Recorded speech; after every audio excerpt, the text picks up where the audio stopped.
नमस्कार, आज के बाजार में आपका स्वागत है। मैं हूं आपके साथ पूजा त्रिपाठी और आप देख रहे हैं 18 नाउ स्वदेश। और इस शो में हम आपको बताएंगे आज दिन भर का मार्केट सेटअप कैसा रहा, साथ ही दिन के दौरान अहम खबरें और नतीजे कौन कौन से आए, और इसके अलावा दिग्गज मार्केट एक्सपर्ट्स का क्या व्यू बन रहा है बाजार पर, इस पर भी आगे हम चर्चा करेंगे। लेकिन बाजार पर नजर डालें तो शानदार रिकवरी देखने को मिली निचले स्तरों से, और जो क्लोजिंग हुई है वो भी अच्छी तेजी के साथ आज निफ्टी में रही। तो दिन भर उतार चढ़ाव का माहौल, लेकिन क्लोजिंग आज काफी शानदार थी। हालांकि बैंक निफ्टी की क्लोजिंग अगर हम देखें तो हल्के लाल निशान में आज क्लोजिंग देखने को मिली है। चलिए एक बार समझ लेते हैं कि आज दिन भर का सेटअप और ट्रेड कैसा था, और डिम्पी हमारे साथ जुड़ चुके हैं पूरी जानकारी लेकर। डिम्पी बताइए।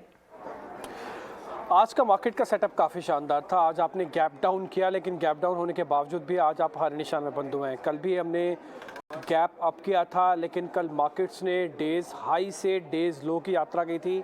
आज डेज लो से डेज हाई की यात्रा की है, तो फ़र्क सिर्फ इतना ही है, रेंज का बाजार अभी भी है। 17,500 के ऊपर कल भी क्लोजिंग थी, 17,500 के ऊपर आज भी क्लोजिंग है। लेकिन जो फ़र्क मैंने आपको बताया, आज इन्वर्स यात्रा मार्केट ने की है।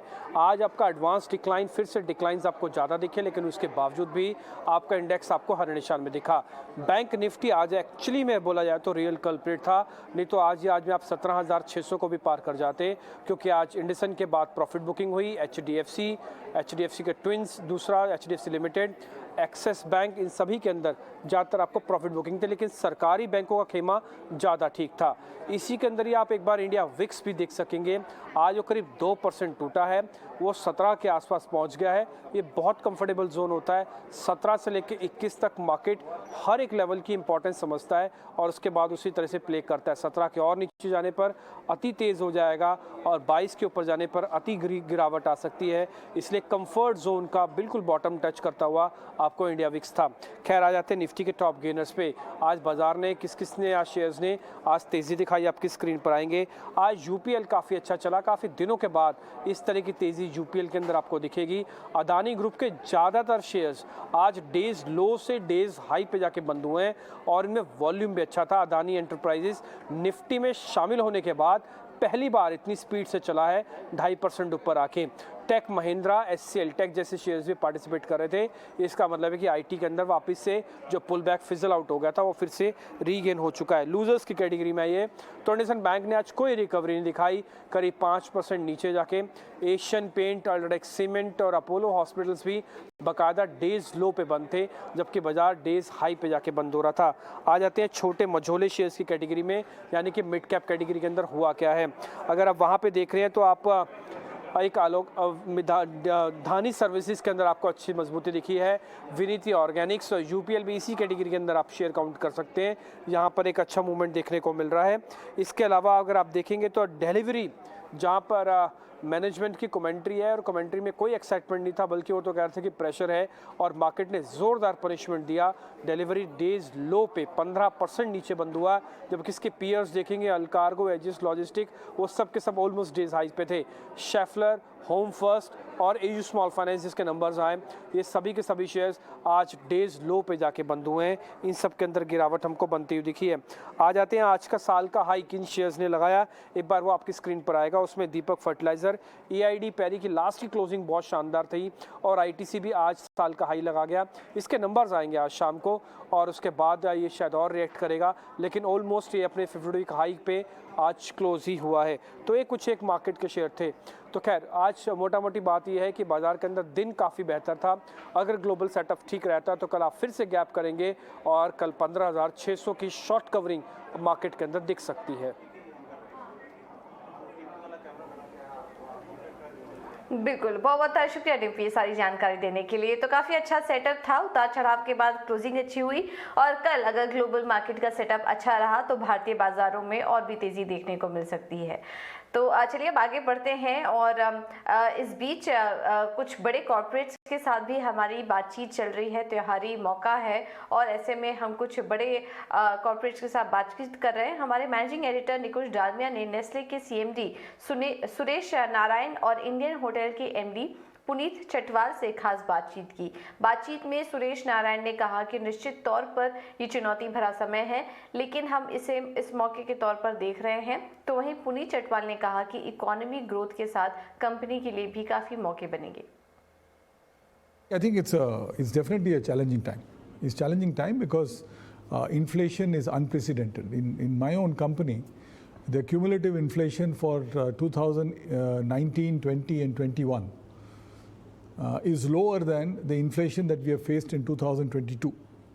So I'm sitting on an inflation percentage of almost 20%. And that makes it difficult. It makes it difficult because I think food inflation is still there. It has not yet gone away. But I look at it positively. I think in a sense what happens is it also brings out all the creative juices in a company. The company's capability of finding cost solutions and cost and efficiency solutions is best when you are fighting with your back to the wall, not when everything is rosy and green and fertile. That is one. Second, some of the theories in consumer goods that you can't breach this price point, you can't breach that package point, you can't breach this for a brand, you can't breach that for a brand, which is all in a sense over a period of time these thoughts have evolved and fossilized. And there are leaders like me who propagate it and senior leaders like me who propagate it, saying that don't try this beta because this will lead into a difficult situation. Those have been called to question. And therefore we have done, I think, with a lot of boldness, some of the things that we've been able to do. बिल्कुल। तो ये थे Nestle और Indian hotels की management हमारे managing editor निकुश डालरा के साथ बात करते हुए। चलिए अब आगे बढ़ते हैं। और त्योहारी सीजन है, ऐसे में आम लोगों पर महंगाई की मार ना पड़े इसके लिए सरकार क्या कुछ कदम उठा रही है, इस पर खास बातचीत की हमारे सहयोगी समीर दीक्षित ने उपभोक्ता मामलों के सचिव रोहित सिंह से। आइए आपको सुनवा देते हैं उन्होंने क्या कहा। उपभोक्ता मंत्रालय के सचिव रोहित जी हमारे साथ हैं। सर धन्यवाद हमसे बात करने के लिए। पहला सवाल यही कि त्योहारी सीजन में सरकार काफ़ी आश्वस्त है कि जो एसेंशियल कमोडिटीज़ हैं, दालों के, प्याज वगैरह के दाम काफ़ी नियंत्रित रहेंगे। इसके पीछे के क्या तर्क हैं और क्या संभावित कदम उठाए गए हैं इसको हासिल करने के लिए? दालों और प्याज की कीमतें अगले 2-3 महीनों में, जिसको आप त्योहारी सीज़न करें, स्थिर रहेंगी, ऐसा हमारे पूरी तरह से मानना है, क्योंकि दोनों ही का एडिक्वेट बफर स्टॉक उपलब्ध है और जहाँ भी प्राइसेस में वेरिएशन होगा बफर स्टॉक से ये सामग्री उपलब्ध कराई जाएगी। दालों में जो पिछले कुछ माह पूर्व माननीय मंत्रीगणों की समिति, जिनके अध्यक्ष माननीय गृह मंत्री जी हैं, उन्होंने जो निर्णय लिया कि इंपोर्ट की रेजीम जो है वो स्टेबल होनी चाहिए, उससे काफ़ी फ़र्क पड़ा है। उससे हम देख रहे हैं कि चूँकि जितनी दालें इंडिया में कंज्यूम होती हैं उससे थोड़ा कम प्रोडक्शन होता है, तो लगभग 20-25 लाख टन का डेफिसिट होता है। तो वो इंपोर्ट की जो पॉलिसी है उसकी स्थिरता की वजह से वो इंपोर्ट का फैसिलिटेशन वो संभव हो पाया है, इसी वजह से प्राइसेस स्थिर हैं। जो इंपोर्ट का आप जिक्र कर रहे हैं, जैसे मोजाम्बिक से आपने बताया कि जो दाल इंपोर्ट हो रही है और अलग अलग कनाडा से जो इंपोर्ट हो रही है, आंकड़ों में अभी स्थिति क्या नज़र आ रही है और जो आप कह रहे हैं कि बफर स्टॉक की स्थिति रहेगी, वो कितना है लगभग नज़र आ रहा है? वो तीन दालें बेसिकली ज़्यादा इंपोर्ट होती हैं बाहर से। उड़द जो 90% से ज़्यादा म्यांमार से इंपोर्ट होती है। तूर की दाल लगभग 70% पूर्वी अफ्रीकन देशों से और बाकी 30% म्यांमार से इंपोर्ट होती है, और मसूर कनाडा और ऑस्ट्रेलिया से इंपोर्ट होती है। तो इन सारे जगह जो उत्पादन हो रहा है उसको हम बहुत क्लोजली वॉच करते हैं, और सारी जगह फसल अच्छी है और उत्पादन अच्छा हुआ है। और चूँकि इनका मुख्य रूप से कंजम्पशन भारत में ही होता है, इसलिए ये संभव हो पाया है कि ये इंपोर्ट फैसिलिटेशन से ये कीमतों पर उचित कीमतों पर देश में उपलब्ध रहे। और आज डॉलर के मुकाबले रुपए में हमने देखा कि शानदार रिकवरी देखने को मिली है। शुरुआती कारोबार में रुपया 83 रुपये 29 पैसे का रिकॉर्ड निचला स्तर छूने के बाद 82 रुपये 76 पैसे के स्तर पर बंद हुआ। रुपये पर और अपडेट ले लेते हैं, किस तरह का मूवमेंट वहां पर दिख रहा है, और पूरी जानकारी लेकर हमारे साथ विश्व मोहन जुड़ चुके हैं। विश्व मोहन बताइए। देखिए, आरबीआई के इंटरवेंशन के बाद रुपए में रिकवरी दिख रही है और लग रहा है कि ये रिकवरी बहुत ज़्यादा नहीं टिकने वाली, क्योंकि जिस तरह से एफआईआईज़ की बिकवाली पिछले एक हफ्ते से दिख रही है। हालांकि इक्विटी मार्केट में भी निचले स्तरों से रिकवरी दिखी, उसका भी यहाँ पर फ़ायदा मिला है। और दिन के निचले स्तरों से अगर बात करें तो अच्छी खासी रिकवरी दिखी। हमने 83 रुपये 29 पैसे के रिकॉर्ड निचले स्तरों तक भाव देखा था, वहाँ से रिकवर होकर अब 82 रुपये 76 पैसे के स्तर पर बंद हुआ है। लेकिन फेड के जितने भी वहाँ पर अधिकारी हैं उनकी तरफ से जो बयान आ रहे हैं उन्होंने साफ संकेत दिए है कि 3/4% से 1% तक की ब्याज दरों में बढ़ोतरी नवंबर के महीने में होगी। दिसंबर की बात करें तो वहाँ पर भी ब्याज दरों में इसी तरह की फेड की तरफ से बढ़ोतरी की जाएगी और यही वजह है कि डॉलर वहाँ पे लगातार मजबूत हो रहा है। डॉलर इंडेक्स 113 के करीब बना हुआ है, बॉन्ड यील्ड में लगातार तेजी है। तो एफआईआईज का पैसा निकल के क्योंकि उनको फिक्स इंस्ट्रूमेंट में उधर ज़्यादा पैसा मिल रहा है, इसलिए एफआईआई पैसे निकाल कर वहाँ पर लेकर जा रहे हैं। तो ये तमाम वजह है। अगर आरबीआई को देखें तो आरबीआई इस साल करीब 1.9% ब्याज दरों में बढ़ोतरी किया है, क्योंकि फेड की बढ़ोतरी से काफ़ी ज़्यादा है और जो एक गैप है उसका नुकसान यहाँ पर रुपए को हो रहा है और रुपया लगातार यहाँ पर कमज़ोर हो रहा है और एक्सपर्ट्स को भी लगता है कि आने वाले दिनों में रुपया 84 तक भी फिसल सकता है।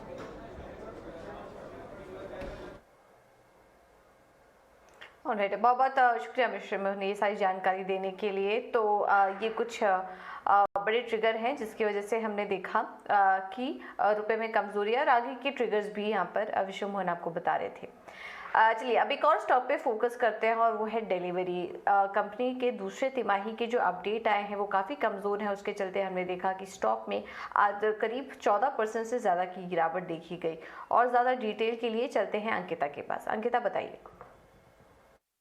डिलीवरी ने रिलीज़ किया है अपना FY23 Q2 अपडेट्स, जिसके हिसाब से उनकी जो कमेंट्री उनकी वॉल्यूम ग्रोथ पे है वो काफ़ी बिलो एक्सपेक्टेशंस रही। म्यूटेड कंज्यूमर स्पेंडिंग और slower recovery in PTL volumes की वजह से उनके FY23 फाइनेंशियल्स पे इम्पैक्ट हो सकता है और उसकी वजह से नियर टर्म में वो स्टॉक अंडर परफॉर्म भी कर सकता है। कंपनी ने अपनी वॉल्यूम पिकअप मेनली क्वार्टर के अंत में देखी थी। ये पिकअप मेनली कंज्यूमर डिमांड, जो फेस्टिव सीजन की कंज्यूमर डिमांड है उसकी वजह से थी और वो इसका स्पिल ओवर Q3 में भी देख सकते हैं, जहाँ पे मॉडेस्ट शिपमेंट वॉल्यूम ग्रोथ देखने को मिल सकती है बाकी के साल के लिए। कंपनी ने quarter on quarter decline register किया है अपने सप्लाई चेन सर्विसेज और ट्रकलोड सर्विस वर्टिकल्स में। ये बेसिकली इसलिए है क्योंकि इसमें सीजनैलिटी होती है उनके कस्टमर बिजनेस में, इसकी वजह से उन्होंने उसमें डिक्लाइन रिकॉर्ड किया है। डिलीवरी ने ये भी कहा है कि उन्होंने सफिशिएंट कैपेसिटी इन्वेस्टमेंट की है FY22 में और अर्ली FY23 में, जो कि काफ़ी है उनकी करंट ग्रोथ को सस्टेन करने के लिए और आगे चल के भी उनकी वॉल्यूम्स, रेवेन्यूज़ और मार्जिन्स में भी इम्प्रूवमेंट देखने को मिल सकता है।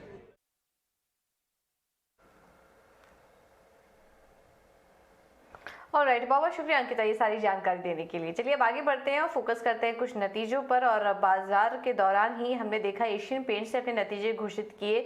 नतीजे अनुमान से कमजोर थे, इसके चलते हमने देखा कि 3% तक की गिरावट स्टॉक में देखने को मिली है।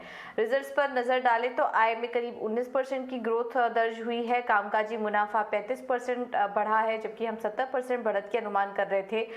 मुनाफे में करीब 80% से ज्यादा की ग्रोथ की एक्सपेक्टेशन थी हमारी और उसके सामने देखिए केवल 31% बढ़ा है। एबिटा मार्जिन हमारा अनुमान था 18% के पास रहेगा, लेकिन उसके सामने 14.5% के फिगर्स कंपनी ने पोस्ट किए हैं। तो हर पैमाने पर देखेंगे तो नतीजे काफ़ी कमज़ोर नज़र आए हैं। हालांकि सेगमेंटल परफॉर्मेंस में जो ग्रोथ आई है वो डबल डिजिट ग्रोथ है, लेकिन नंबर्स में वो ग्रोथ नज़र नहीं आ रही थी। इस वजह से हमने देखा कि स्टॉक में एक नेगेटिव रिएक्शन देखने को मिला। तो ये था एशियन पेंट्स के नतीजे आपके सामने। लेकिन इसके अलावा कल आने वाले नतीजों में भी बहुत सारी अहम कंपनियां हैं जहां पर कि आपको नजर रखनी चाहिए। और शुरुआत करते हैं बजाज फाइनेंस के नतीजों से। माफ करिएगा, बजाज फाइनेंस के नतीजे भी आज आने वाले हैं और अनुमान समझ लेते हैं। उपासना हमारे साथ जुड़ चुकी है पूरी डिटेल्स के साथ। उपासना बताइए। बजाज फाइनेंस अपने Q2 FY23 नंबर्स को रिपोर्ट करने वाले हैं और आइए देखते हैं कि हम क्या एक्सपेक्ट कर रहे हैं। ऑल इन ऑल हम काफ़ी अच्छे नंबर्स एक्सपेक्ट कर रहे हैं और जैसे कि हमने देखा कि कंपनी की Q2 अपडेट में भी काफ़ी strong across the matrices numbers आए हैं।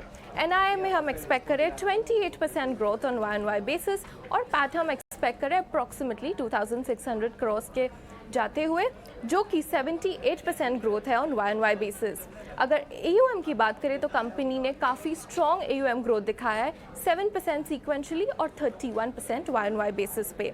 अगर एसेट क्वालिटी की भी बात करें तो एसेट क्वालिटी हम एक्सपेक्ट कर रहे हैं कि काफ़ी स्टेबल आएगी और कंपनी ने भी Q1 में गाइडेंस दी थी कि आगे जाते हुए अपकमिंग 2 to 3 क्वार्टर्स में एसेट क्वालिटी काफ़ी इम्प्रूव होगी। अगर क्रेडिट कॉस्ट की बात करें तो क्रेडिट कॉस्ट भी काफ़ी हम एक्सपेक्ट कर रहे हैं कि मॉडरेट आएगी। कलेक्शंस बढ़ते हुए दिखाई दे रहे हैं प्री कोविड लेवल से भी काफ़ी अच्छे, जो कि क्रेडिट कॉस्ट को काफ़ी स्टेबल और मॉडरेट रखेंगे। सो ऑल इन ऑल हम एक्सपेक्ट कर रहे हैं कि बजाज फाइनेंस से काफ़ी अच्छे नंबर्स आएंगे Q2 FY23 में। ऑलराइट, बहुत बहुत शुक्रिया आपका उपासना ये सारी जानकारी देने के लिए। चलिए अब आगे बढ़ते हैं और इसके अलावा आईटीसी के भी नंबर्स आने वाले हैं और विनी हमारे साथ जुड़ चुकी हैं अनुमान लेकर। विनी बताइए आईटीसी के नंबर से क्या एक्सपेक्टेशंस है? आईटीसी के Q2 FY23 के नंबर्स में जो एक्सपेक्टेड है कि revenue growth double digit revenue growth आएगी, प्रॉफिट में भी डबल डिजिट ग्रोथ है, दोनों में अराउंड 17% की ग्रोथ एक्सपेक्टेड है। पर मार्जिन्स में कॉन्ट्रैक्शन दिखेंगी, 34.5% इबिटा मार्जिन एक्सपेक्टेड है वर्सेस 38.5%। ऑब्वियसली जो फैक्टर मार्जिन को इम्पैक्ट कर रहा है वो क्या है कि इन्फ्लेशनरी ट्रेंड्स अभी भी चल रहे हैं, वेदर एग्री कमोडिटीज में देखें, ग्रेन्स में देखें, तो ये फैक्टर इम्पैक्ट करेगा ओवरऑल इबिटा मार्जिन को, और स्पेशली फूड बिजनेस के जो इबिट मार्जिन है वहाँ पे भी इम्पैक्ट होगी और कॉन्ट्रैक्शन एक्सपेक्टेड है। ओवरऑल सिगरेट वॉल्यूम जो एक इंपॉर्टेंट फैक्टर है जो वॉच आउट करते हैं, वहाँ पे सिगरेट वॉल्यूम एक्सपेक्टेड है इस बार 14% के सिगरेट वॉल्यूम ग्रोथ है। मेनली 14% की ग्रोथ को क्या एड कर रहा है कि जो बेटर मिक्स आ रही है और उसकी वजह से टॉप लाइन को भी सपोर्ट करेगा ग्रोथ ओवरऑल सिगरेट बिजनेस की, और उसकी मार्जिन को भी सपोर्ट करेगा ये cigarette volume growth, because mix जो है वो इम्प्रूव हो चुका है। उसके अलावा फूड बिजनेस में भी 15 to 17% की रेवेन्यू ग्रोथ एक्सपेक्टेड है, पर मार्जिन जैसे मैंने बताया इबिट मार्जिन थोड़े प्रेशर रहेगी इवन फूड बिजनेस के लिए। होटल बिजनेस में 2x ग्रोथ एक्सपेक्टेड है, डिमांड काफ़ी बढ़ चुकी है, आउट ऑफ होम सब लोग बाहर जा रहे हैं, तो वो जो रिकवरी है वहाँ पे अच्छी रिकवरी एक्सपेक्टेड है। एग्री और पेपर बिजनेस में भी एक्सपेक्टेड है कि डबल डिजिट ग्रोथ रहेगी।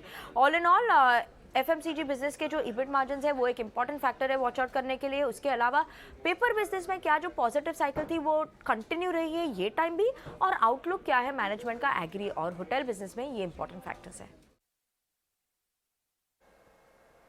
बिल्कुल, तो ये है आईटीसी के नतीजों का अनुमान। बहुत बहुत शुक्रिया विनी आपका ये सारी जानकारी देने के लिए। तो अनुमान बताया आपको, इसके अलावा आउटलुक क्या शेयर करती है कंपनी, इस पर भी हमारी नजर रहेगी।